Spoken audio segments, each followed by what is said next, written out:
unless you're freaking Joe Rogan, nobody cares to see your very high quality 4K videos of, no bunch of nobodies. I just wonder if like the YouTube algorithm treats YouTube podcasts different. I don't think I would be starting one today, to be quite honest. Throwing a bunch of garbage out there does more harm to your channel than good. Hello and welcome back to another episode of Creators Uncut. Super excited for another episode today. Today, our guest is Lane Kawaoka from The Wealth Elevator. Lane, thanks for being on the show. Yeah, thanks for having me. Aloha, everybody. So are you located in Hawaii? Is that why you said aloha? Yeah. I live here in Hawaii. We'll get into this story, but I invest all over America. So I subscribe to the whole invest where the numbers make sense, but live where you want. Gotcha. Yeah, that's awesome.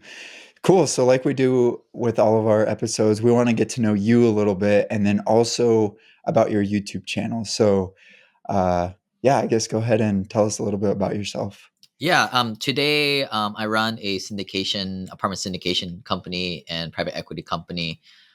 We've done over $2 billion of past deals, but it didn't Wow. wasn't always like that. I started as an engineer out of college, saved up to buy my money to buy a house to live in, because that's what we're all brainwashed to do, the 401k and buy a house to live in.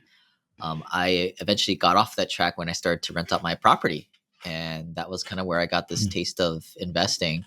That was back in 2009. Mm-hmm. And in 2000 and a few years later, 2011, 12, I bought a duplex in Seattle and then saved up more money. And I eventually bought 11 rental properties in Alabama, or Birmingham, Atlanta, Indianapolis.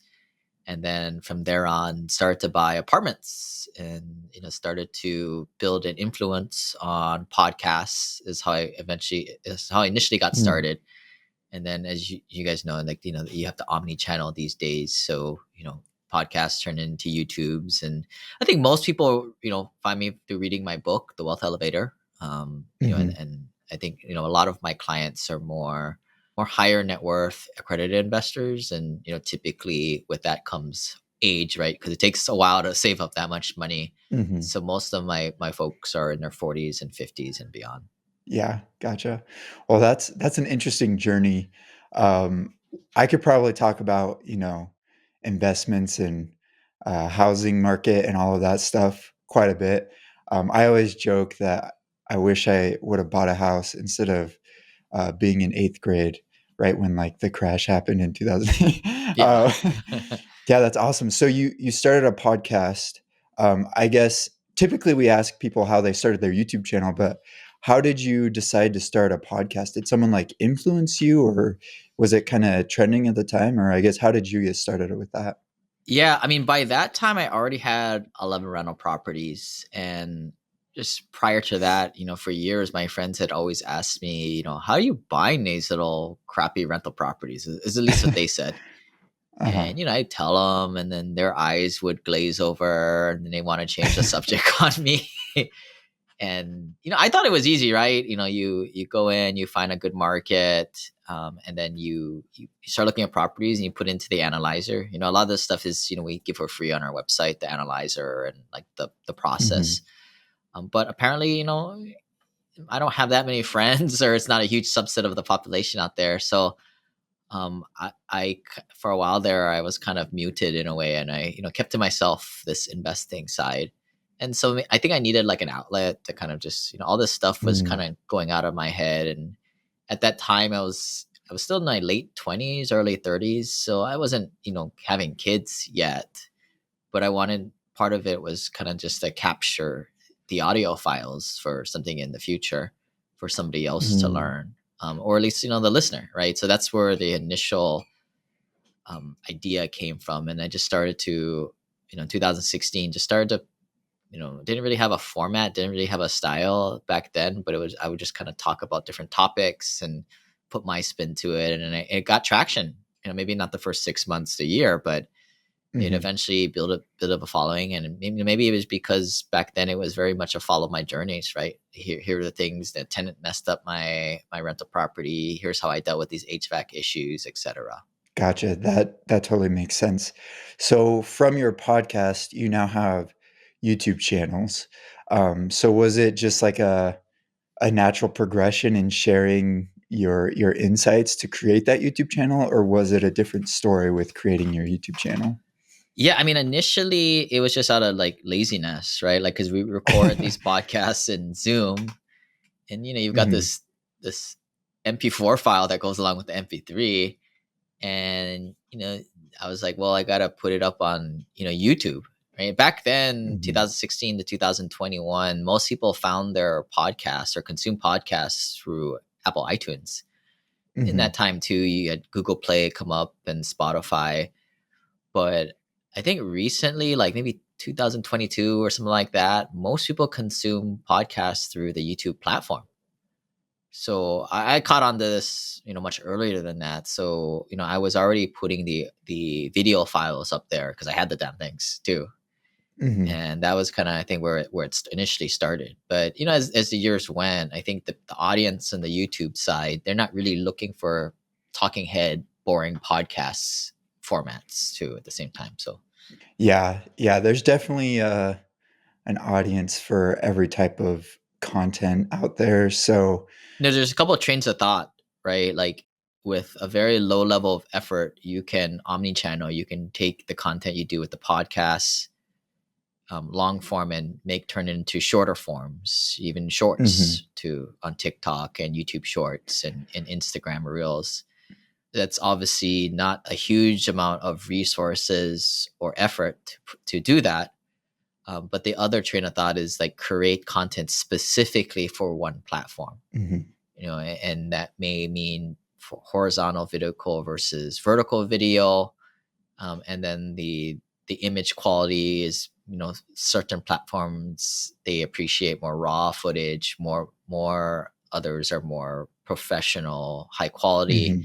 and then also the topic matter differs a lot. But then I was always kind of doing this on my own, right? Like I always thought maybe my ego told me that the message, the here I'm teaching people how to invest, and I'm like, well, screw it. If I'm put it out there, I'm not going to tailor it to how they want to view it on that platform, right? So Yeah, but that's another thought out there is like create content specifically for people on that platform, or certain platforms skew different ages, right? Like the LinkedIn platform is older, a little bit more professional.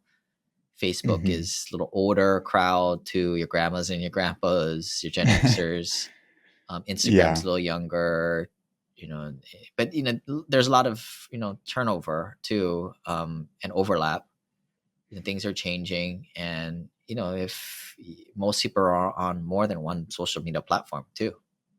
yeah, so like you said, you make content for the platform. So when you kind of started adding stuff to YouTube, did you change your podcast show at all, or have you evolved over time to kind of fit the different platforms out there?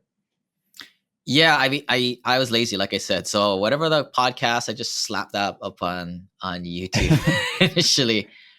Yeah. um I started to realize that certain formats, like when I like to do webinars because I like to get into the real nitty gritty, Mm, and sometimes like to show like financial statements or P&Ls, rent rolls, things like that. mhm.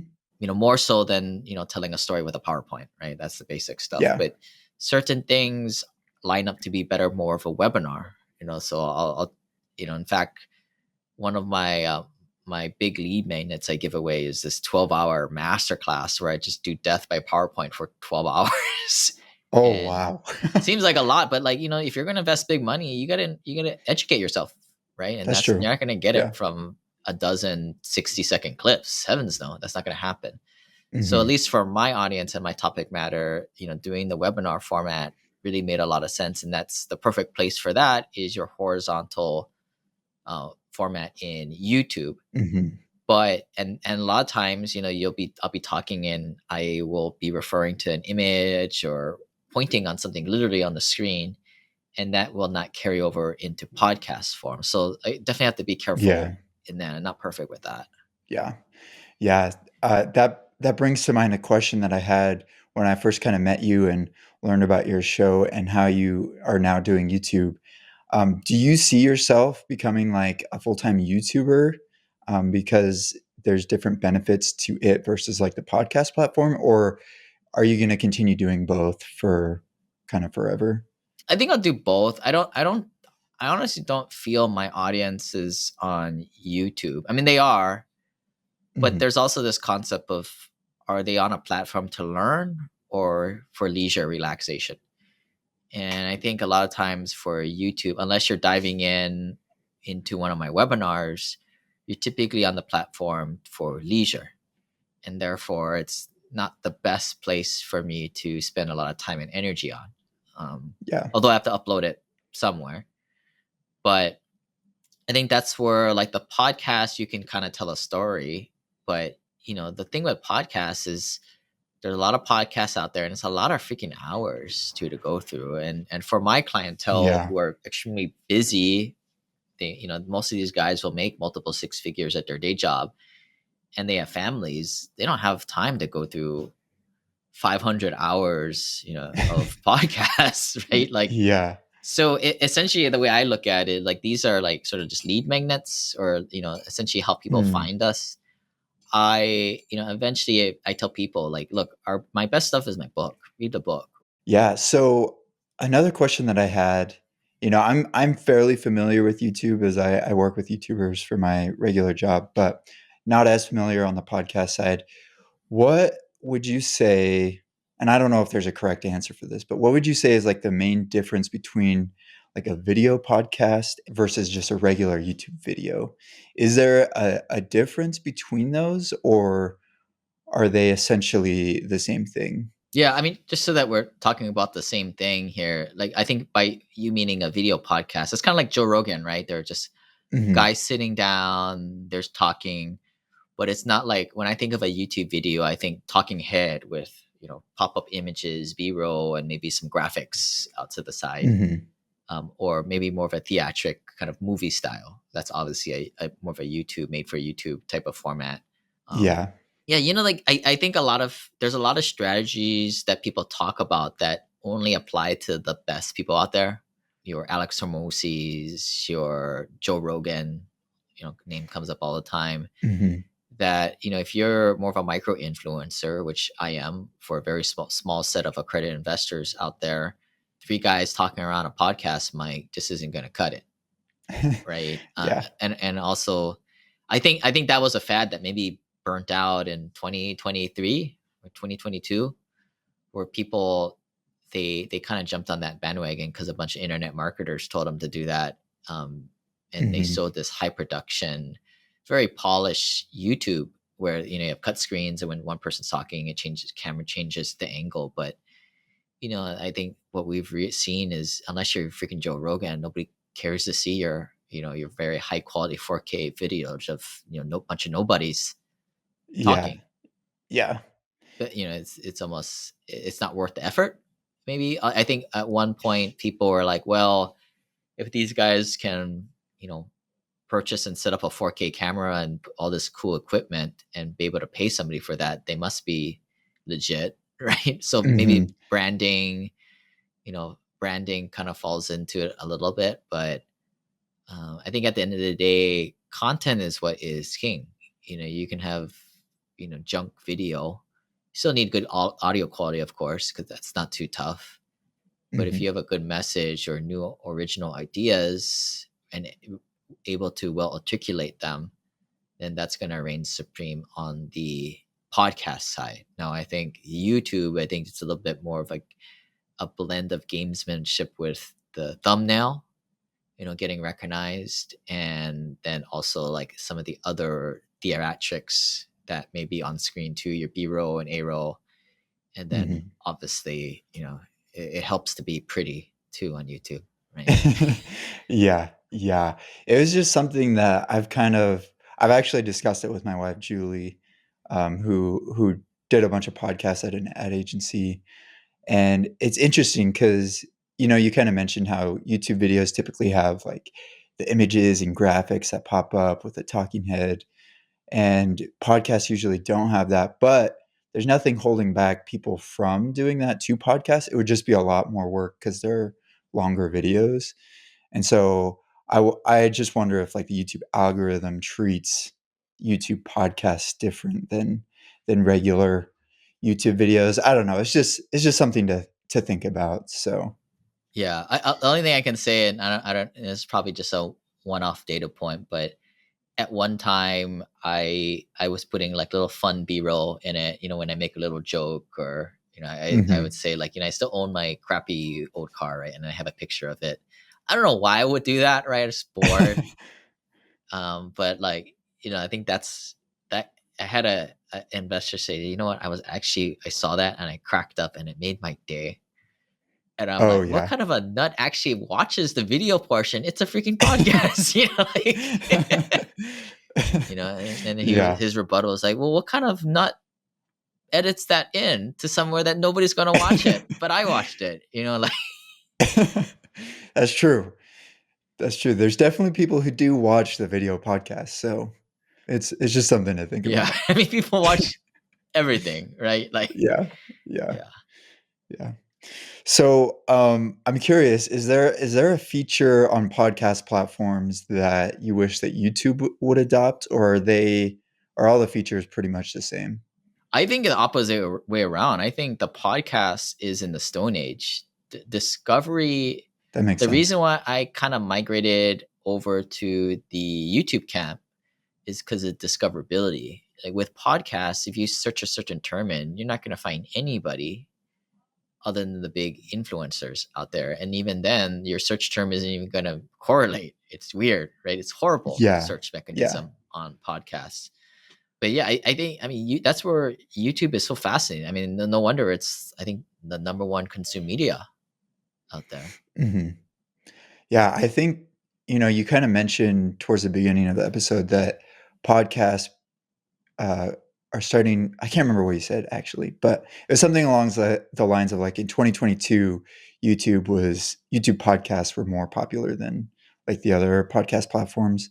And I think it was because of the discoverability. It's so much easier to find new content out there on YouTube versus like podcast platforms. Now, I personally am not a podcaster. Like, I don't constantly listen to podcasts. Kind of ironic because we make this podcast.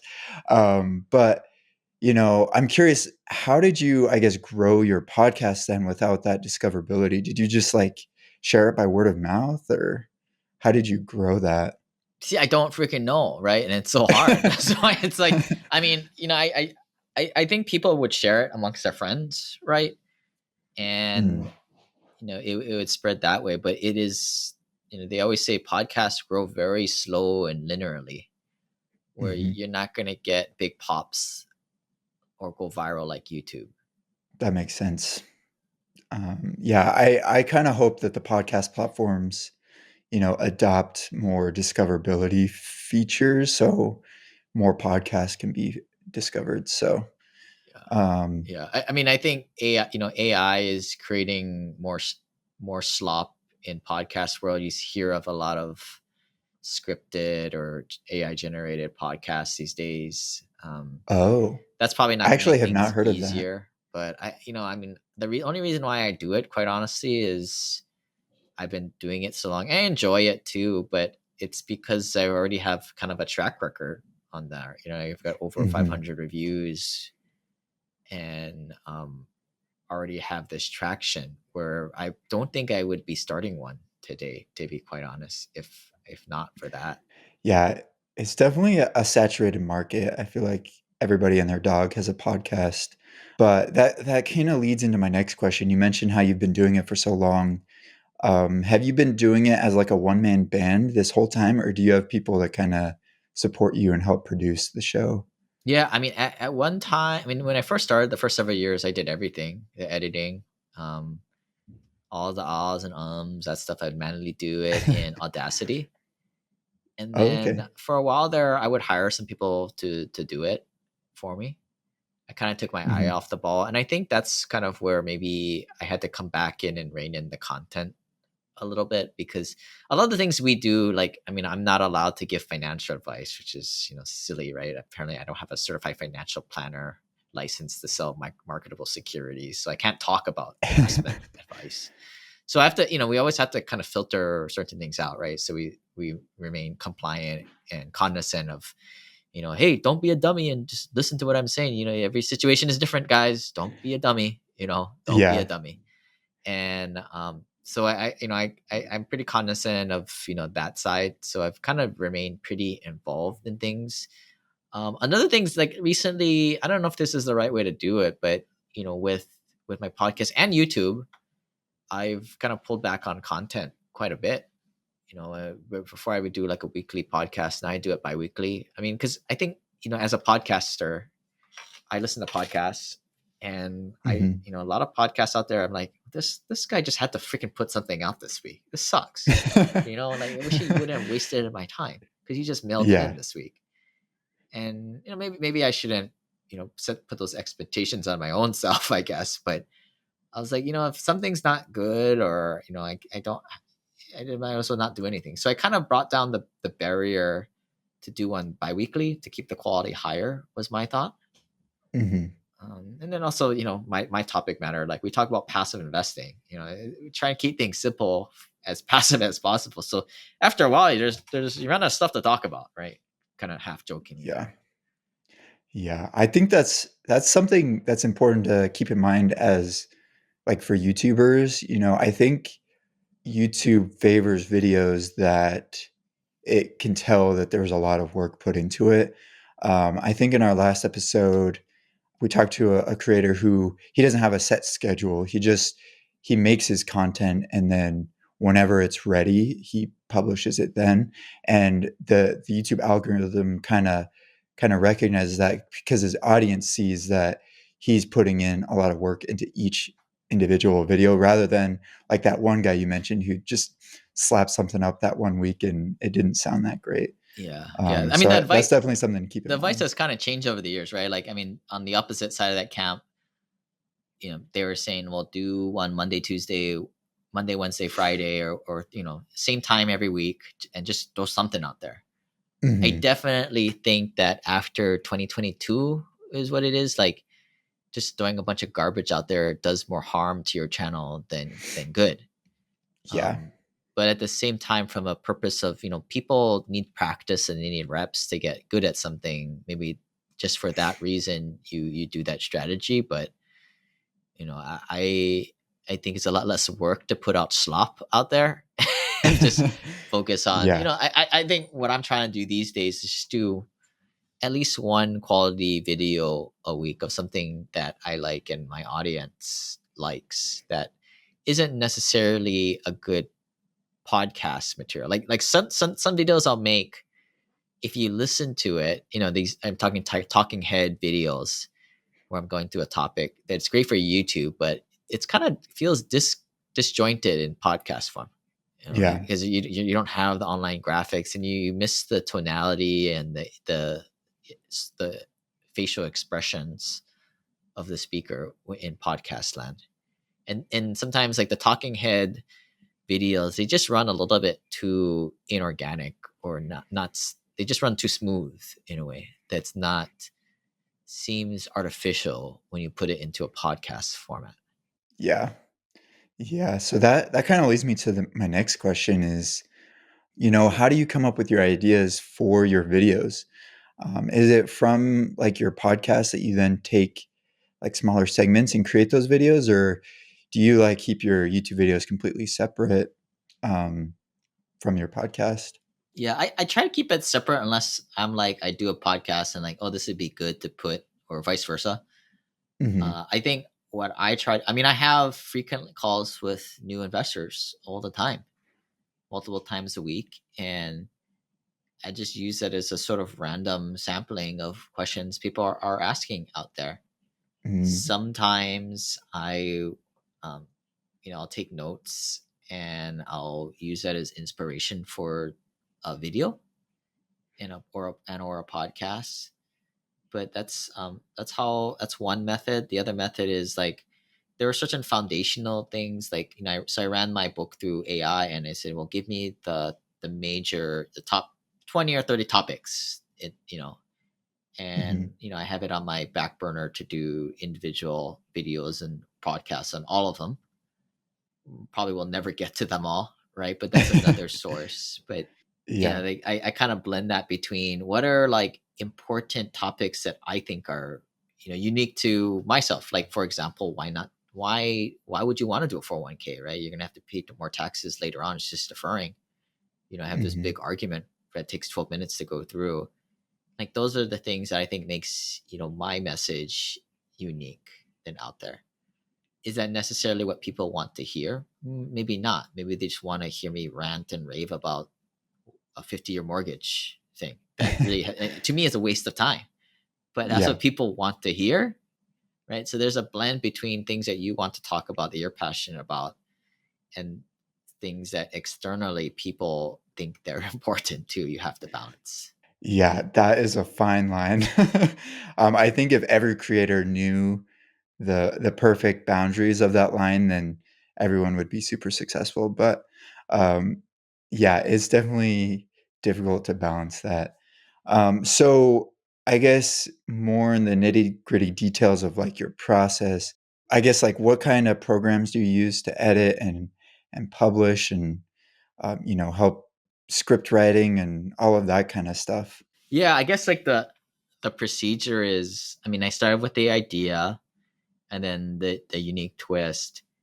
And I always try to insert real experiences through it, because of the Google, Mhm, experience. I forget what the acronym is, like EAT or something like that. But I have a world of knowledge. Like, everything in my book is things I've actually done, right? Like, I've gone to the first, second, third floor plus of the wealth elevator, right? I am an accredited investor. I have done these large deals.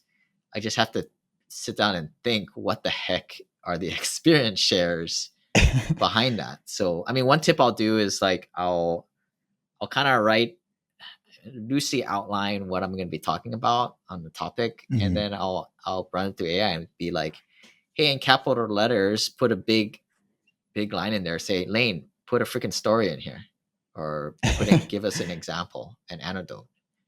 So, I think the AI does a good job of, like, identifying where those places are at. I obviously have to come through and interject with the actual story, right? Or Mhm, maybe it's a joke that's appropriate. I don't know. mhm, But that's where, kind of, like, I finish out the outline. And I'm not a big script writing guy. I think it comes across as inorganic, or maybe I'm just not skillful with that skill of reading somebody else's word and adopting it like it's my own core belief. mhm.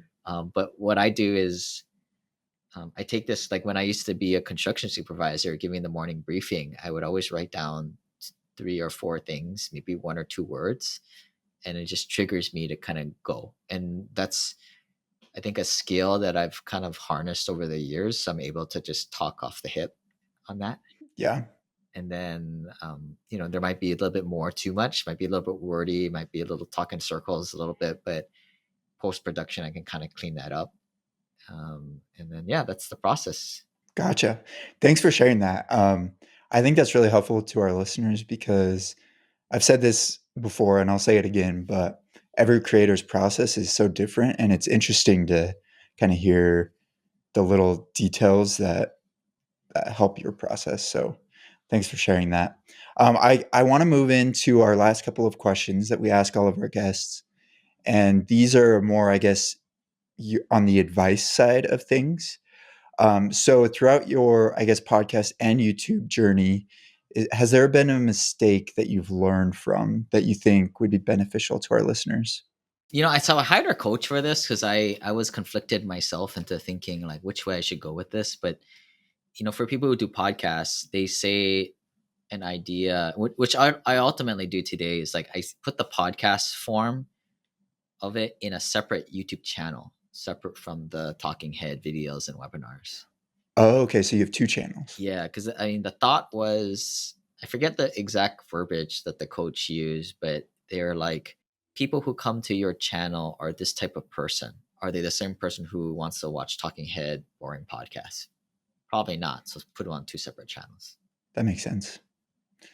Gotcha. So that's what you would recommend is like think That's what about I who do. I your don't know if audience that's is. true though, because it's like, I don't know. I mean, the contradictory thing is, like, well, if somebody's interested in a podcast, well, I got all this other short form content, 6 to 8 minute long talking head videos on it too. So Gotcha.